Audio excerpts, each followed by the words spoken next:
لغمان کې د کهکشان رسنیز ګروپ د اطلاعات او کلتور ریاست په همکارۍ 100 تنو خبریالانو ته 10 ورځنی ښوونیز ورکشاپ پیل کړ.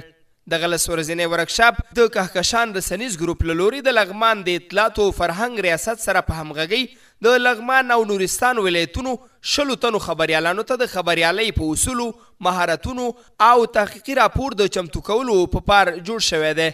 د ورکشاپ په پیل کې د لغمان د اطلاعات او فرهنګ ریاست د اطلاعات عامر او د ژورنالیستانو د ملي اتحادیې ولایتي مسؤل عتیق الله قریشي ټولو خبریالانو ته د ښه راغلاست ترڅنګ له دوی څخه مننه وکړه چې ورکشاپ ته راغلل او زیاته یې کړه چې له دې فرصت څخه باید پوره ګټه پورته کړي.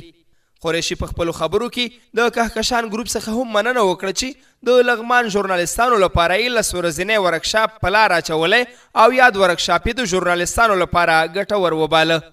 نوموړي زیاته کړه د لغمان ژورنالیستان په دغه ولایت کې په آزاد ډول خپل فعالیتونه کوي او پر وړاندې یې تر دې دمه هیڅ کومه ستونزه نشته او د لا زیاتو همکاریو ډاډ یې ورکړ. همداراز د کهکشان رسنیز ګروپ استازي عنایت الله زیارمل بیا په خپلو خبرو کې د لغمان د اطلاعات او فرهنګ ریاست له همکاریو مننه وکړه چې تل یې له موږ سره همکاري کړې ده. نوموړي وویل دغه ورکشاپ چې د لغمان او نورستان 100 تنو ژورنالیستانو پکې ګډون کړی 10 ورځې به دوام وکړي او ژورنالیستانو ته 10 ورځې د خبریالۍ په اصولو، مهارتونو او تحقیقي برخه کې زده کړې ورکول کیږي. دغه ورکشاپ تدریسي چارې د استاد عزت الله اکبري لخوا پر مخ وړل کیږي.